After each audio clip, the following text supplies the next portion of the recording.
Asia is constantly changing, and so is the media landscape. Everybody wants news now. We can't be a dinosaur of the past. We have to look toward the future.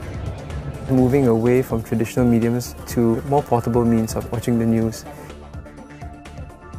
Online is so fast, it's up and it's out there and it's going throughout the whole world.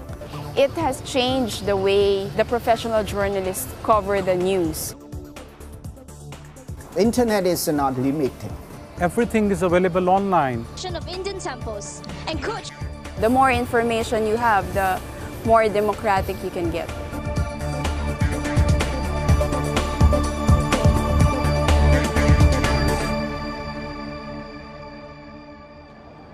School's out in Singapore. Time to check out what's going on. For these 13-year-olds, that means getting out their laptops. I still do read newspapers, but I'm more to using the internet. Can I find anything on the internet? I use it every day. Usually it's for homework since this is supposed to be a learning device in my school. But in my free time, I usually go Twitter and Facebook. My life is on the internet. My school, everything, is on the internet. Right?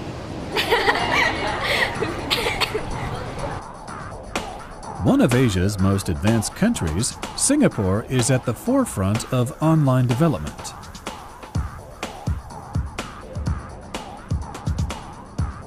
A dynamic society, it's crazy for high tech and the latest fashions. Almost all households here have broadband internet connections, but that's already yesterday's thing.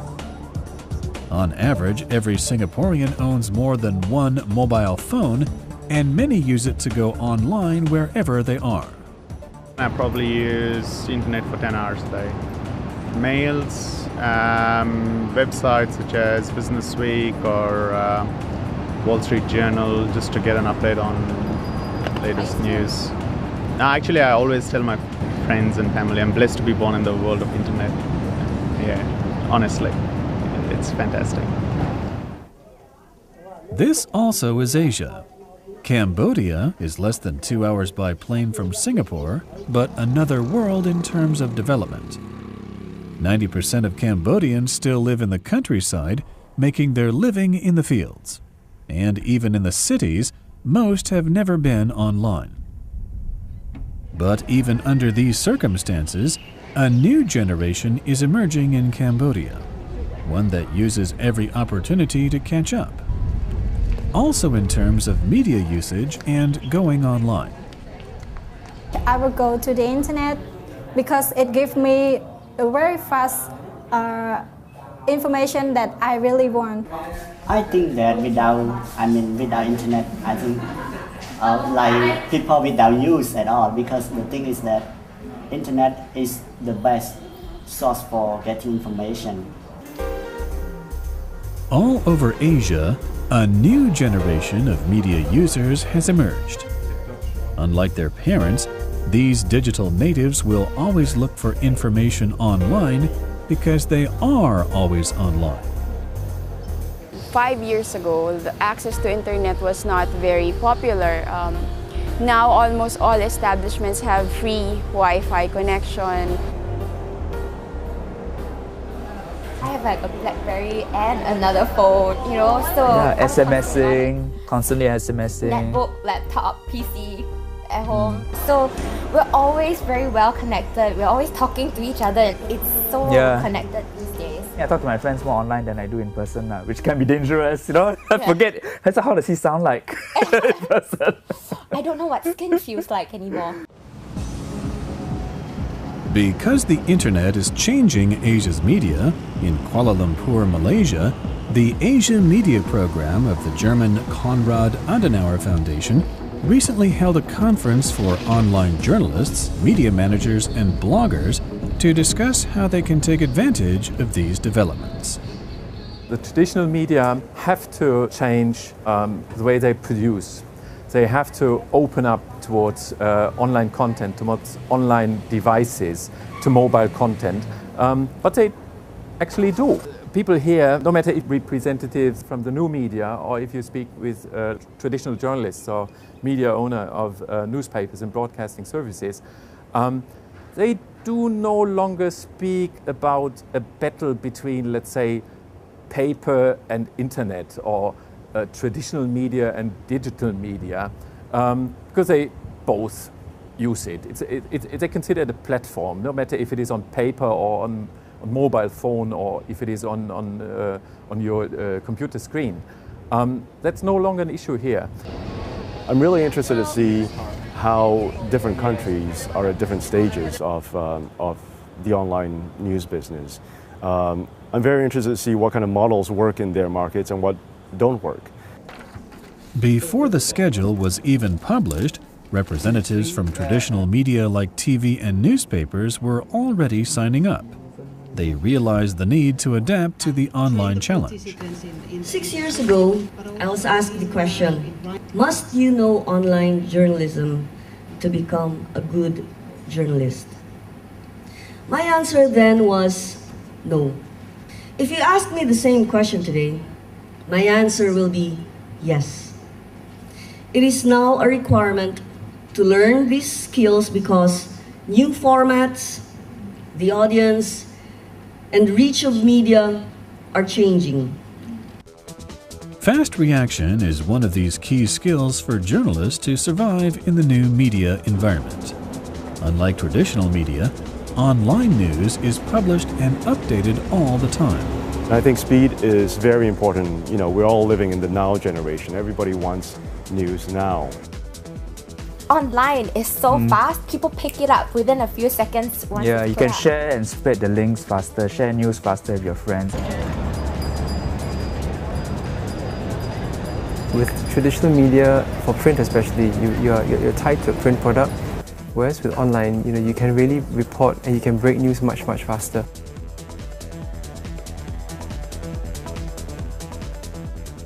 Yes, so it's within a matter of seconds, it's up and it's out there and it's going throughout the whole world.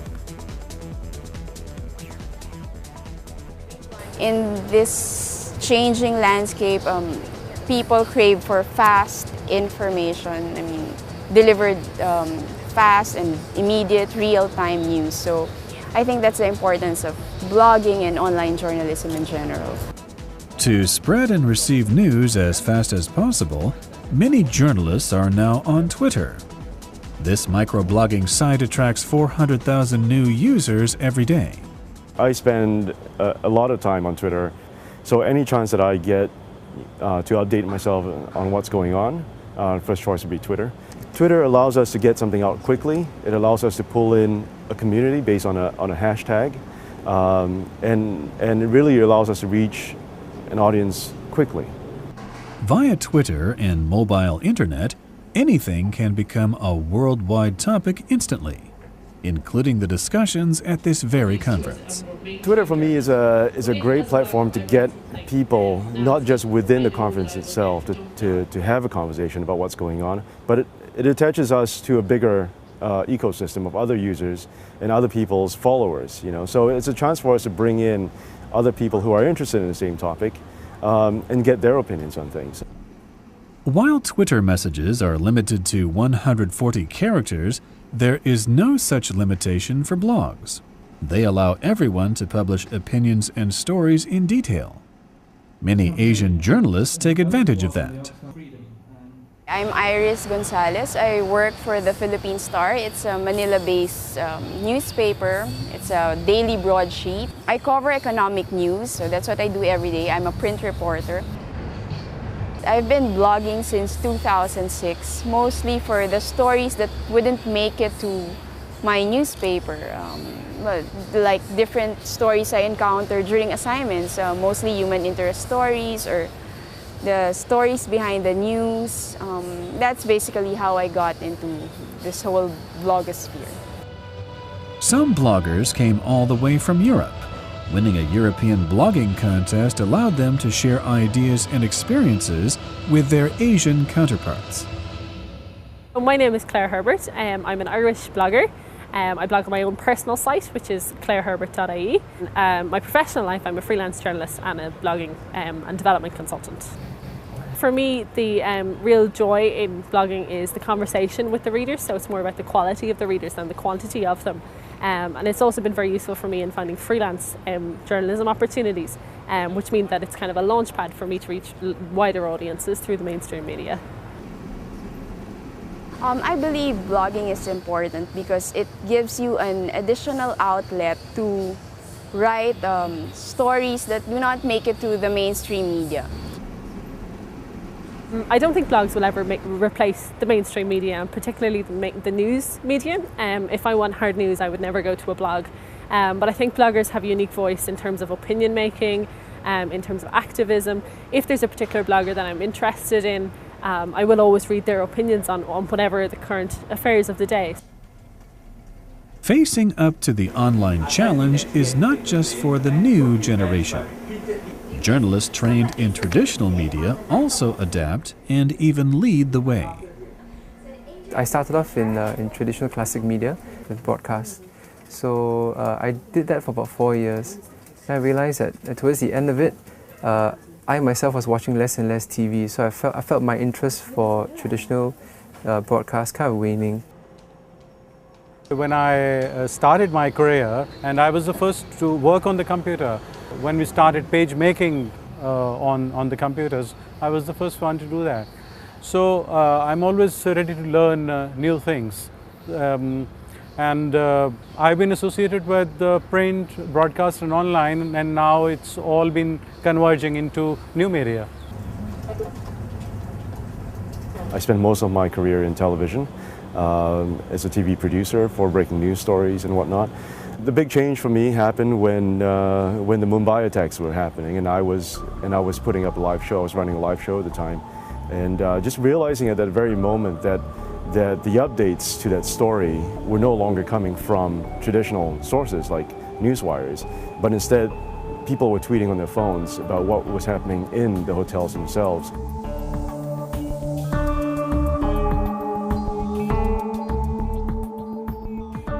And that for me was a big change in mindset. I suddenly realized that traditional media had gotten stuck in where it was and just needed to find a way to expand the way it was looking at things. Probably nowhere in Asia have traditional media expanded online as widely as in Singapore.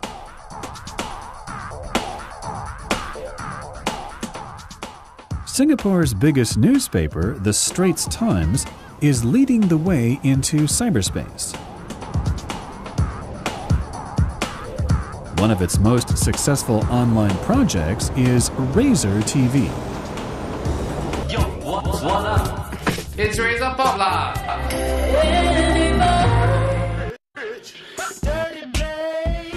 People in general are quite curious creatures, and so we are kind of satisfying the need to know. When users themselves are satisfying this need and upload their own videos, it's called citizen journalism. Singapore's online news show for that is Ground Zero. Hello everyone, I'm Sean. And I'm Sarah NK, and welcome to another episode of Ground Zero.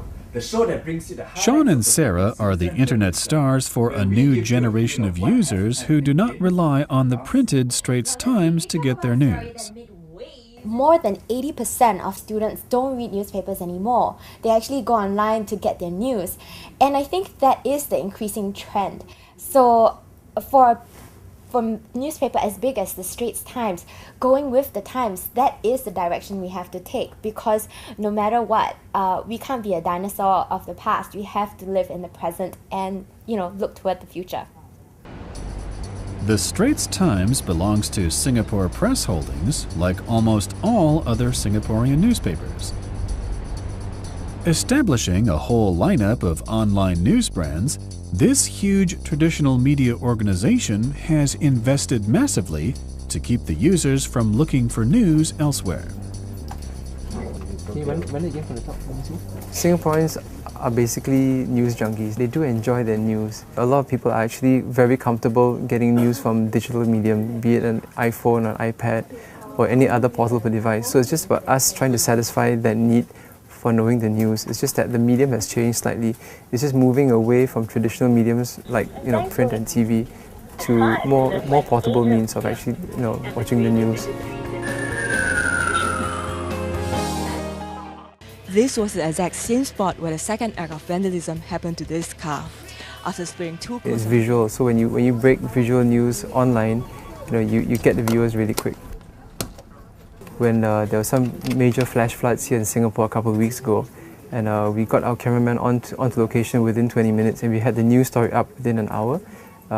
People really found value in that. So have you ever seen Orchard flooded like that? Yeah, this is first time. This is a surprise. What was your first reaction when you saw something like that? Shock? Yeah, really shocking. Youngsters are getting a shorter and shorter attention span. So video, actually seeing the news, actually seeing visually how you tell a story, I think it'll keep the interest longer, Because it's an online medium and because it's a visual medium, right? So we're kind of like the middleman between your spokespersons or between your newsmakers and the layman in the crowd. So we can't be too, our language can't be too sophisticated.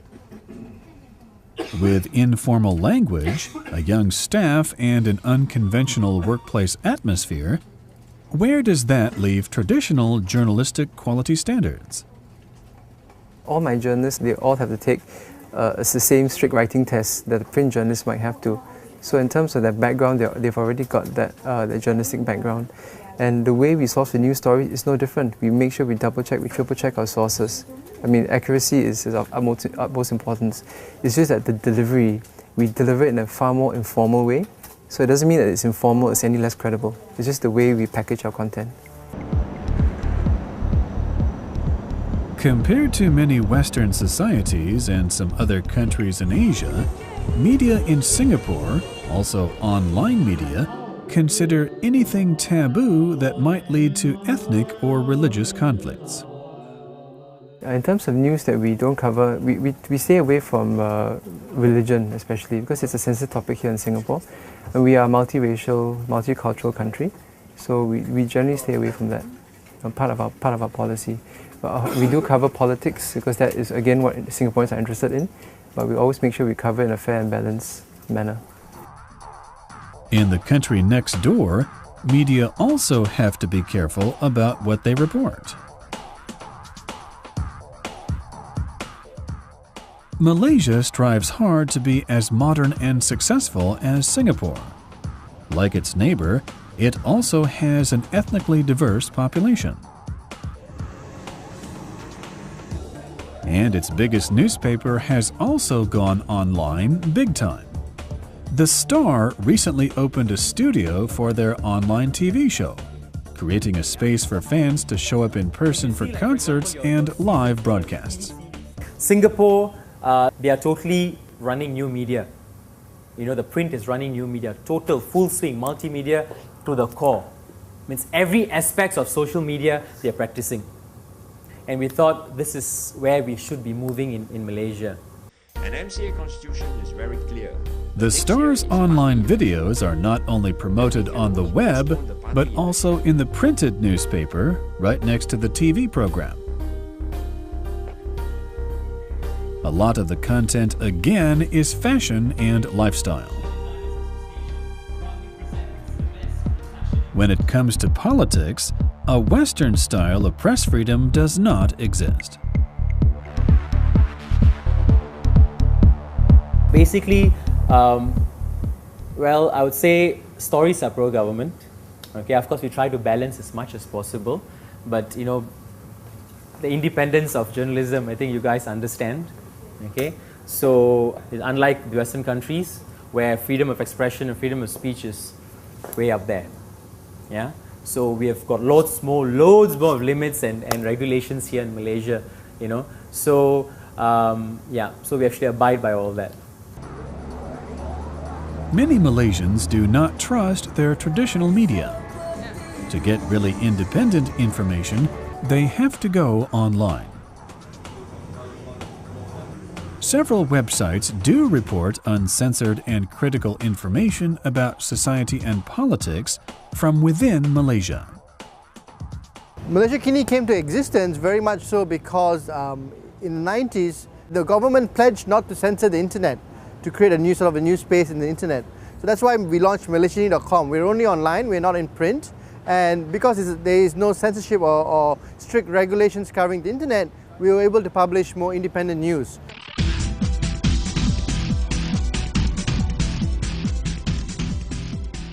We have about 300,000 visitors a day, about 1.6 million unique IPs a month. We serve in 4 languages, and the main languages are English, Chinese and Malay. So it's about a third in each of these languages and a little bit in Tamil. The whole spread of internet news, particularly Malaysia Kini and other media, led to dramatic changes in the 2008 general elections, where the opposition won in 5 states on the west coast of Malaysia for the first time in 50 years.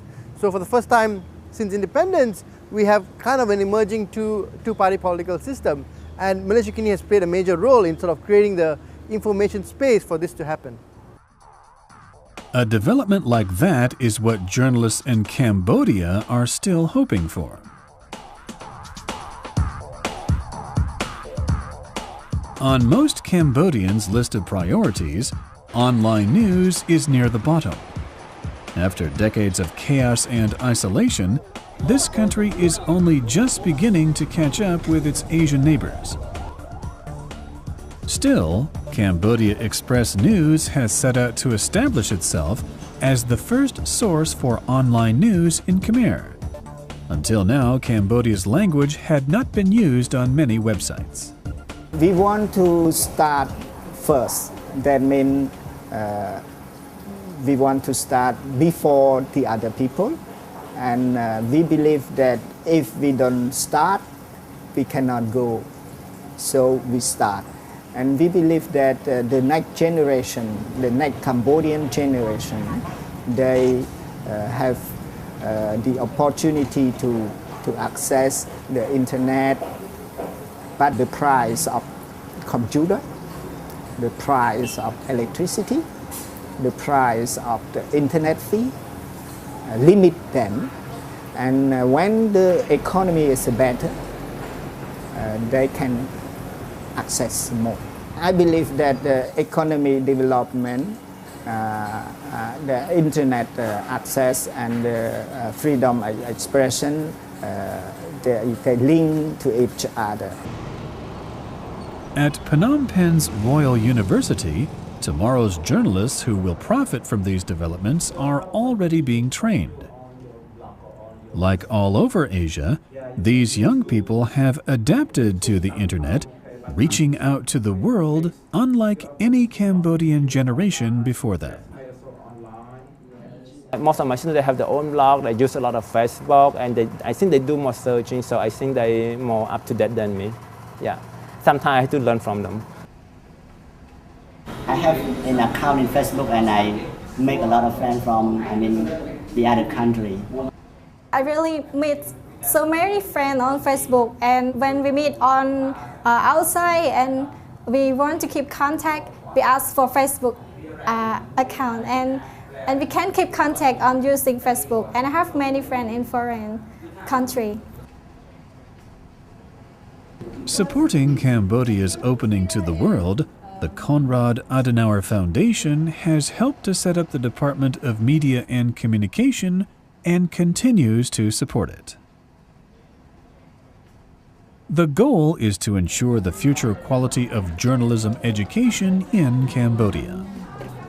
In the future, we have to catch up with the world, so we have to, step by step, we have to change, from classic media to new kind of media, yeah.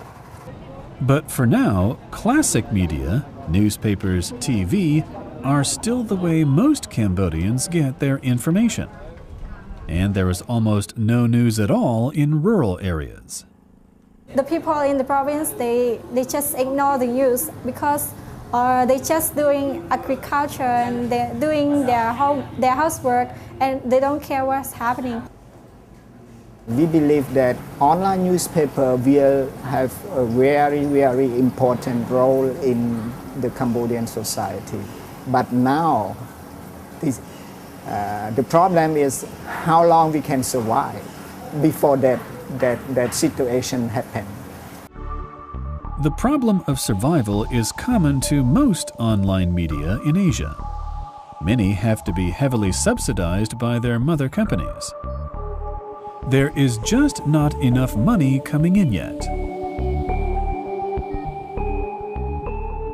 While we know what audiences want and how audiences are using news, we haven't figured out how to make that a sustainable business yet.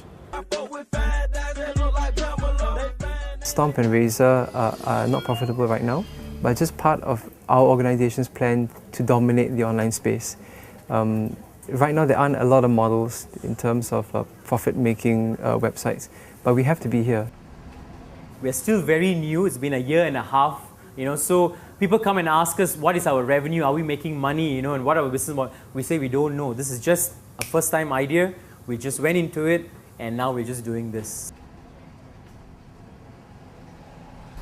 Until now, we've been funded by some donors, but we have to make it sustainable.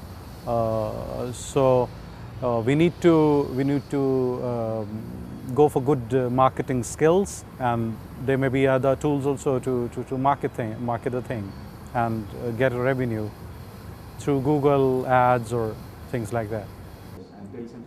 The goal is really to find a sustainable business model, because that's exactly what we all need. At least he claims to have found such a business model. Malaysia Kini, with its uncensored news, stands out in Malaysia. And many users are willing to pay money to read the whole story. Our subscription model has attracted a lot of attention.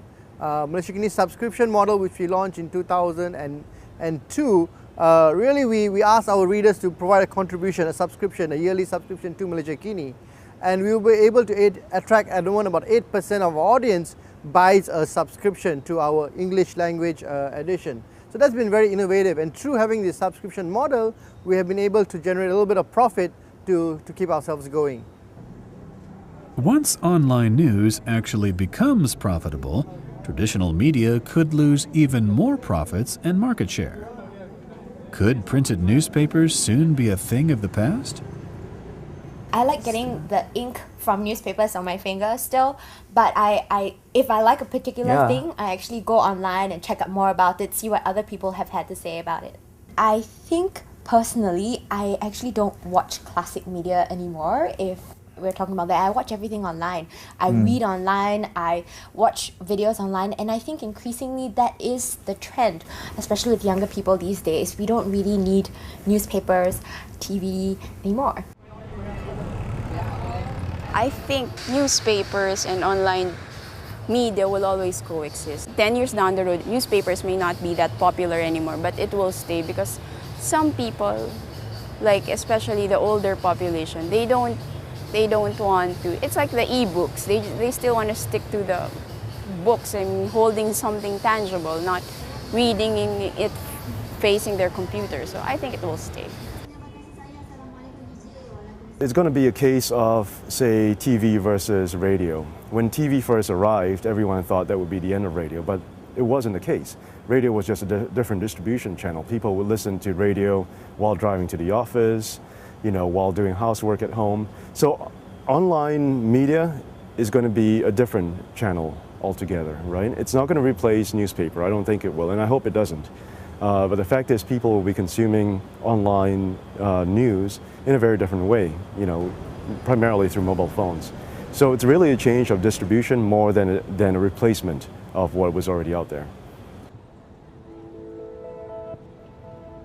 As online media get more popular and gain more influence, they not only change the way people in Asia get their news, they may also become a driving force behind the fundamental changes taking place in many Asian societies. Since the online media is more free, it can be used to air whatever type of expression, whatever type of comment you want to give.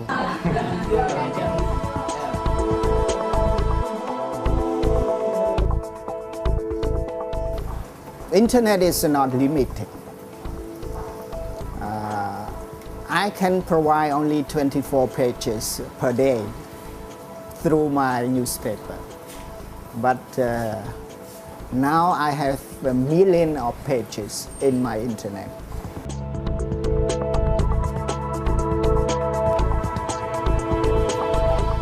One vital tool in any democracy is information, access to information, and the more information you have, the more democratic you can get.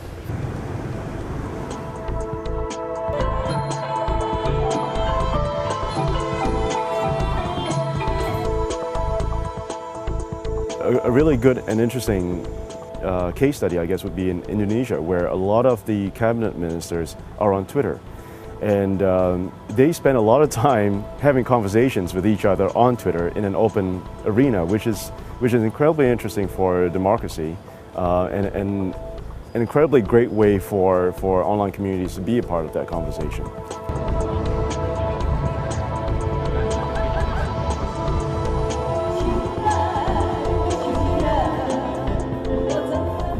As the audience generally shifts to the digital media as opposed to print and broadcast, you're going to see more people sort of be active online and express themselves online and use the internet medium.